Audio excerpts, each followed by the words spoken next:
Bezrat Hashem, le Zohar de ce matin, Vekaralo Oel Moed. Alors on fait une petite préface pour expliquer le Zohar. Moshe Rabbeinu, il monte au Sinaï, 40 jours et 40 nuits. Il reste là-bas, Dieu lui donne les tables de la loi. Ken? Il lui donne toute la Torah. Moshe écrit toute la Torah de la création du monde jusqu'au point qu'ils sont venus à Sinaï, et tout lui est donné. Il redescend pour donner la Torah à Israël. Le problème était, il leur a dit, je monte pour 40 jours. Mais qu'est-ce qu'eux, ils ont fait? Tout de suite qu'il est monté, ils ont dit, jour 1. Dit Rashi, c'était faux. Parce que jour 1, on ne peut pas compter une journée à moins qu'il y a la nuit qui l'accompagne. Vaï Erev, vaï Boker. Donc, le jour qu'il est monté ne devrait pas compter. Ne devrait pas compter. Ils auraient dû attendre la nuit pour compter jour 1. Et là, après, 2, 3. Combien il manquait? Combien c'était le manque? 6 heures. C'est exactement 6 heures. Ils ont compté la journée qui est 6 heures. 12 heures. Là, depuis qu'il est monté. Alors, il restait 6 heures. Et après, il fallait commencer le soir, dire, voilà, ce soir, c'est jour 1. Quand ils ont compté la journée comme un jour, il leur manquait 6 heures dans leur compte. Dans ce cas, ils voient que Moshe n'arrive pas. Ils cherchent un dirigeant, ils cherchent quelqu'un qui leur guide. Malheureusement, qu'est-ce qui est sorti de tout ça? Le veau d'or. Moshe redescend, 6 heures plus tard, il voit tout ce qui se passe dans le camp, il casse les tables de la loi. Mais pas seulement qu'il casse les tables de la loi. Il punit les gens, tous ceux qui ont adoré le veau d'or, et il se retire du camp. Qu'est-ce qu'il fait? Sa tente, le Ohel, la tente de Moshe Rabbeinu, le Ohel, qui était à côté de l'Arche Sainte, parce que les Lévis, ils ont campé autour de l'Arche Sainte. La tente de Moshe Rabbeinu, qui était juste à côté de l'Arche Sainte, il la prend, il la sort 12 km hors du camp. Il la sort du camp. Il a dit, moi, je ne reste pas dans une place où il y avait des fauteurs. Il est sorti du camp. Et Vekaralo, c'est ça le Zohar ce matin. Vekaralo, il a appelé la tente où il habitait, Oel Moed. Oel Moed. Tente d'assignation. Mazé Oel Moed. Dit le Zohar, Vechilo ava bekadmeta Oel Moed. Est-ce que ça s'appelait pas avant Oel Moed? C'est maintenant que ça s'appelle Oel Moed, ça s'appelait pas avant? Non. Bekadmita Oel. Au début, ça s'appelait une tente. Oel. Maintenant, Moshe l'appelle Oel Moed. Quelle est la signification? Rabbi Shimon Bar Yochai veut comprendre quelle était la signification de ce mot Moed. Il dit, Rabbi Lazar, son fils Rabbi Lazar de Rabbi Shimon Bar Yochai dit, la tave, ça signifie quelque chose de bien.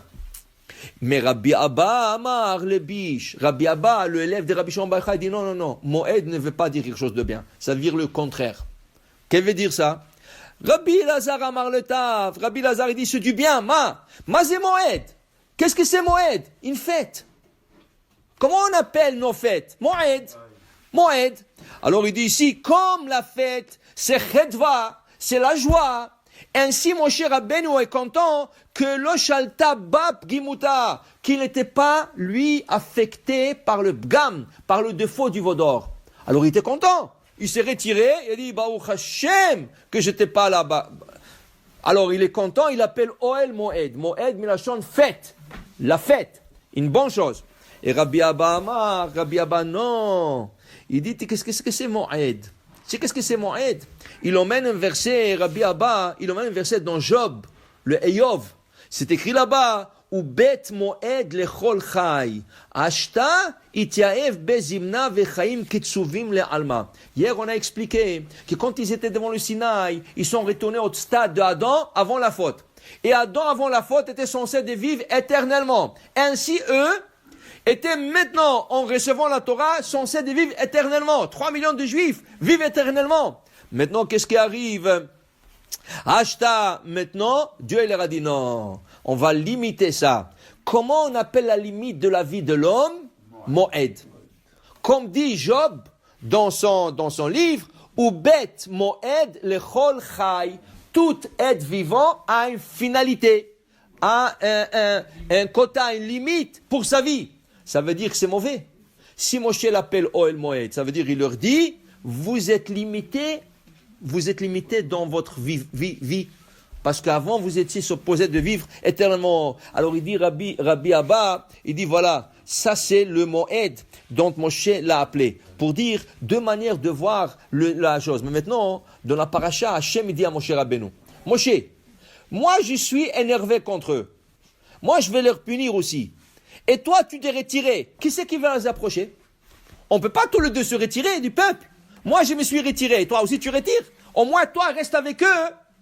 Comme ça, tu le rapproches un peu, tu les enseignes. Qu'est-ce qu'il fait, Moshe Rabbeinu? Alors, il garde ses tentes pour aller parler à Dieu au moment précis. Alors, il retourne au camp, il retourne habiter dans le camp, mais quand il voulait parler à Hachem, il sortait du camp à Ohel Moed. Et Rachid dit, au nom du Midrash, chaque fois qu'il allait à Ohel Moed, tout le peuple d'Israël, 3 millions de personnes se mettaient debout. Ils attendaient qu'il arrive là-bas, ils rentrent dedans, parce qu'il parlait à Hachem, panim el panim, face à face.